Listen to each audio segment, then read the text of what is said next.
Miscellaneous exercise 11 में पहला question है, दो लाइनें डी आर दे रखे डायरेक्शन रेशियोज, पहले की ए बी सी, दूसरे के बी माइनस सी, सी माइनस ए माइनस बी, इनके बीच में निकालना है एंगल। तो इसको A1 मान लेते हैं, इसको B1, इसको C1, इसको A2 B2 C2, और हम इसको चेक करते हैं A1 A2 plus B1 B2 plus C1 C2। तो A1 की जगह A, A2 की जगह B माइनस सी, B1 की जगह B, B2 की जगह C माइनस ए, C1 की वैल्यू C और ये A माइनस बी। तो ये जाएगा AB minus AC, BC minus BA, CA minus CB, सब कट जाएंगे 0। तो उसका मतलब एंगल 90 इनके बीच। सेकेंड क्वेश्चन में निकालना है equation of line parallel to x axis और ओरिजिन से पास हो रही है। तो equation of parallel to x axis निकालना है। तो एक्स एक्सिस के डीसीज होते हैं 1 0 0 एलिमेंट की वैल्यू, और लाइन पास हो रही है 0 0 0 से।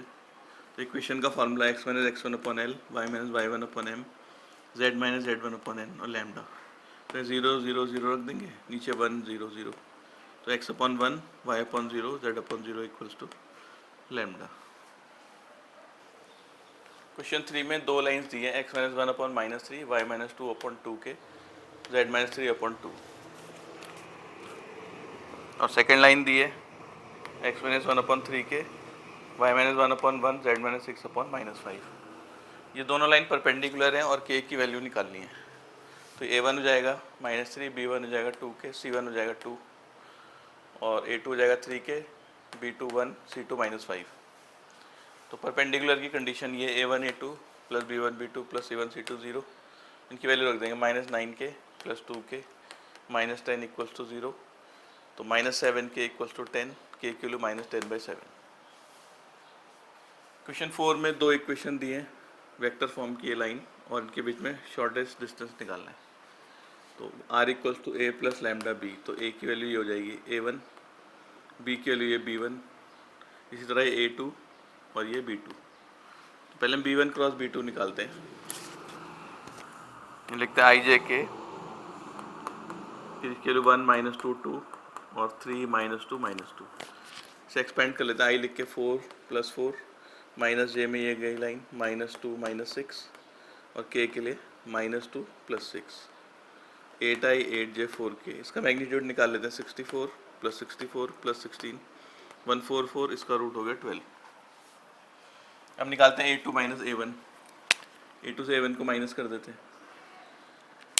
ये A2 माइनस A1, 4 में से 6 -10, J तो है नहीं, और ये -3 के। फिर हम शॉर्टेड डिस्टेंस का फॉर्मूला मालूम है हमें, B1 cross B2 dot A2 minus A1 upon mod B1 cross B2।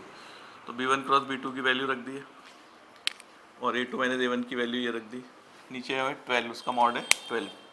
इनका डॉट प्रोडक्ट करते हैं, -80 -16 -12, और नीचे 12, ये आ जाएगा 108, ये 9 आ जाएगा, 9 आंसर।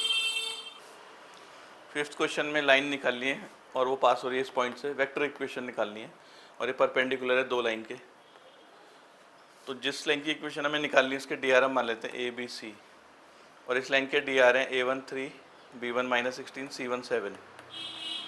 ऐसे ही दूसरी लाइन के DR हैं A2 हो गया 3, B2 8, C2 -5। लाइन परपेंडिकुलर है तो परपेंडिकुलरिटी की कंडीशन लगाते हैं, A1 × A, B1 × B, C1 × C 0। तो 3A -16B + 7C equals to 0।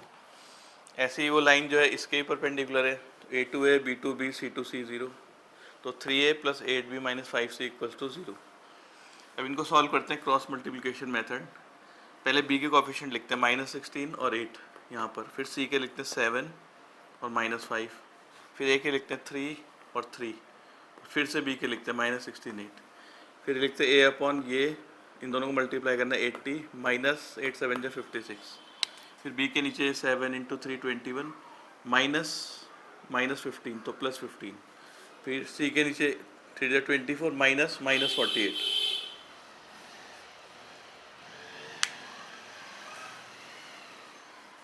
तो यह आ जाएगा 24, ये 36 72, 12 से डिवाइड कर देते हैं 2 3 6। तो वेक्टर है जहाँ से लाइन पास हो रही है वो ये I + 2J - 4K, और डायरेक्शन रेशियोज जो आएंगे वेक्टर B मिलता है उससे 2I + 3J + 6K। तो हमें लाइन की वेक्टर इक्वेशन निकालनी है, फॉर्मूला है R = A + λB। A के लिए रख देंगे I + 2J - 4K, lambda times of B के लिए 2I + 3J + 6K।